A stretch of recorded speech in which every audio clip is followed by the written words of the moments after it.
Everyone, सो CSAS portal पे आपका first round of counselling का रिजल्ट आउट हो चुका है. Phase 3 has started and congratulations to everyone who has got their preferences in their first round of counselling. जिनको नहीं भी मिला है, डोंट वरी, आपने जो चॉइसेस फिल किए हैं सेकंड राउंड थर्ड राउंड अभी हमें वेट करना है. विल सी आप लोग को आपको वो जो भी चॉइसेस हैं आपके वो मिल जाएं. हम लोग उसके लिए काम करते रहेंगे, अभी डिस्कस करेंगे कैसे कैसे. अच्छा, अभी सबसे इम्पॉर्टेंट चीज़ें क्या हैं जो हमें ध्यान रखने की ज़रूरत है, उस पर हमारा ये डिस्कशन आज का पूरा रहेगा. Things that you have to avoid, किस तरह के मिस्टेक्स नहीं करने हैं और कैसे इस पूरे प्रोसेस को करना है. बिकॉज अगर आपने यहाँ पे अगर गलतियाँ की तो आपका पूरा का पूरा साल वेस्ट हो सकता है. There are no second chances that will be given. अगर आपका डॉक्यूमेंट वेरिफिकेशन समय से नहीं कंप्लीट हुआ, your year could be wasted.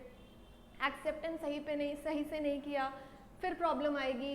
Upgrade नहीं किया, फ्रीज कर दिया, तो प्रॉब्लम आएगी. तो लेट्स गो एंड डिस्कस कैसे इस पूरे प्रोसेस को करना है, समझते हैं. सो अभी जो कल 5 बजे शाम को लाइव हुआ है is your allocated seat.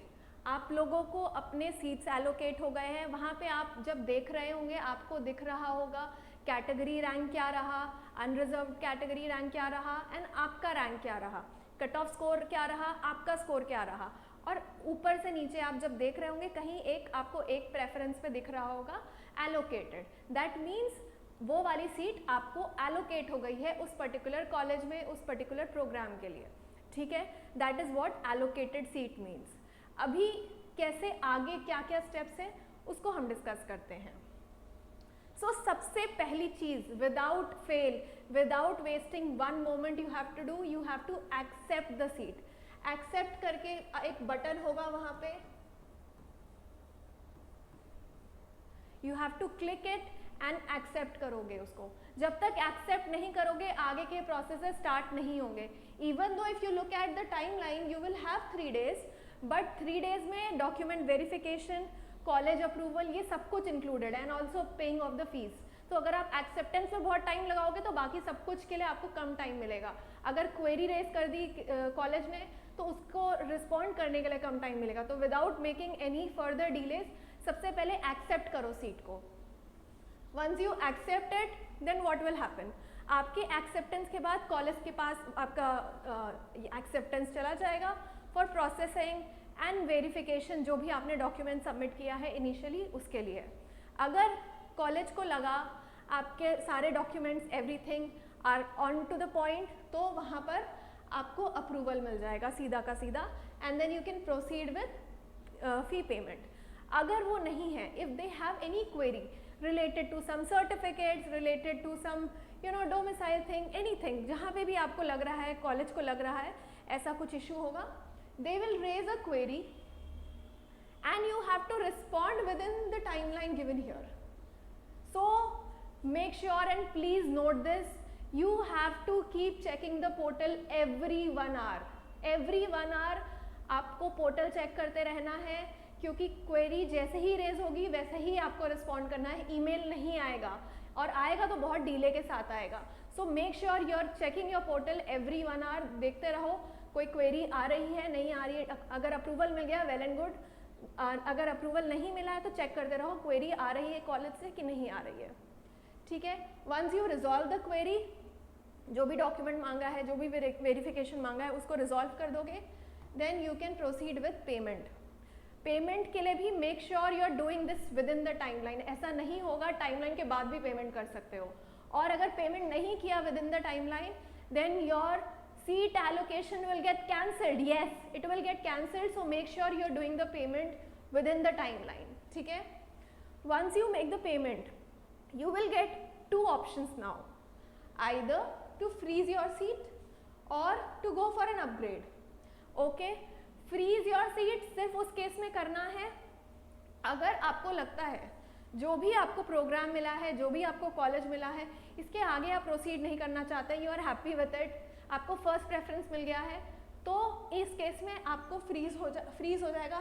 First preference मिल जाएगा तो ऑटो फ्रीज हो जाएगी. You can not move, you are anyways out of the counselling.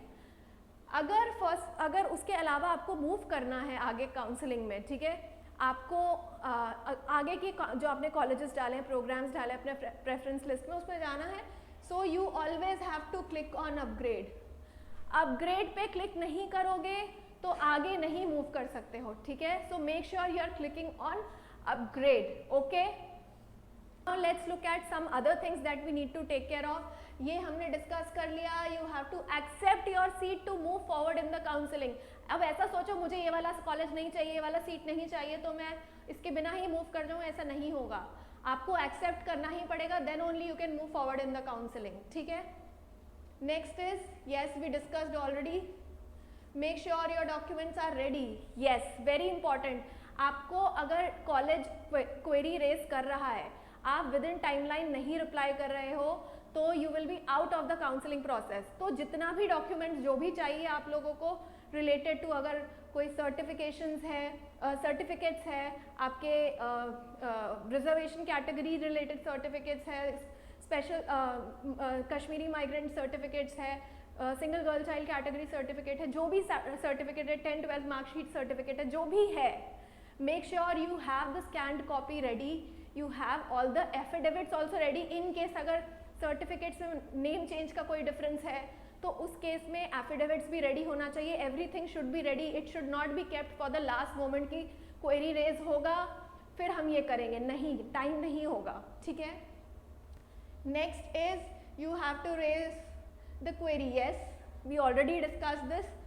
Upgrade, you can go for upgrade only after paying the fees. We already discussed this. Make sure you pay the fee, then only you can go for upgrade.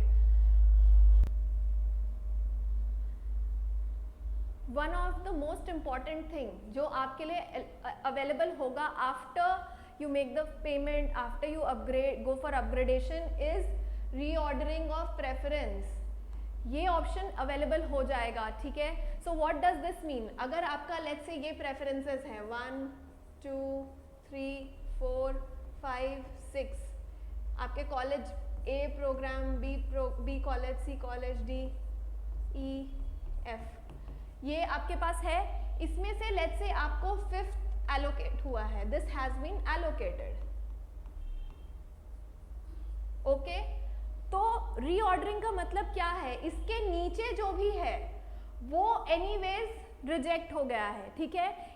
इसको आप ऊपर move नहीं कर सकते हैं. इसके नीचे जो भी है, इसके ऊपर जो है इसको आप रीऑर्डर कर सकते हैं, ठीक है. मतलब कोई बात, 4th को आप अपना 3rd प्रेफरेंस बना सकते हैं, 2nd को आप अपना 4th प्रेफरेंस बना सकते हैं. इस तरीके से आप रीऑर्डर कर सकते हैं. Okay, that is what reordering means. ऊपर नीचे आप मूव कर सकते हैं, कोई भी आप एडिशन डिलीशन नहीं कर सकते हैं. Okay, some of the important timelines that you have to keep in mind. जो हमने रीऑर्डरिंग की बात की और जो हम बात करेंगे नेक्स्ट राउंड ऑफ काउंसलिंग, उसके बारे में क्या आपके लिए अभी एट दिस पॉइंट जानना ज़रूरी है. सबसे पहले डिस्प्ले ऑफ वेकेंट सीट्स, मतलब फर्स्ट काउंसलिंग के बाद जो कॉलेज में प्रोग्राम में सीट्स बच जाएंगी वो आपको 24th को आपके पोर्टल में दिखनी शुरू हो जाएंगी, ठीक है. So make sure, as I am saying this again and again, आप अपना पोर्टल प्लीज चेक करते रहिए. Do it every hour I would say, so that you don't miss out on anything that is going on in during this process. 1 हफ्ते की बात है, important है, ध्यान से करिए, ठीक है. ये आपका 24th को आपका display of unreserved vacant seats आ जाएगा. 24th से 25th 1 दिन का टाइम होगा. ये सब कुछ 5 बजे के हिसाब से ये लोग सेट करते हैं. 5 PM स्टार्ट होता है एंड 4:59 PM क्लोज होता है, ठीक है. This is the timeline when I से 24th to 25th. 25th को 4:59 PM ये क्लोज हो जाएगा. सो आपका विंडो ऑफ रीऑर्डरिंग ओपन होगा, जो हमने 2 मिनट पहले डिस्कस किया, ठीक है. सो उसमें आप रीऑर्डर कर सकते हैं. 28 जुलाई को देन आपका नेक्स्ट राउंड ऑफ काउंसलिंग शुरू होगा. So make sure you are tuned into this. आपको कट ऑफ रिलेटेड कोई क्वेरीज है, you can post your query in the comment section and the team will get back to you. कोई specific query उसके अलावा भी है, then also we are there to help you out. Thank you.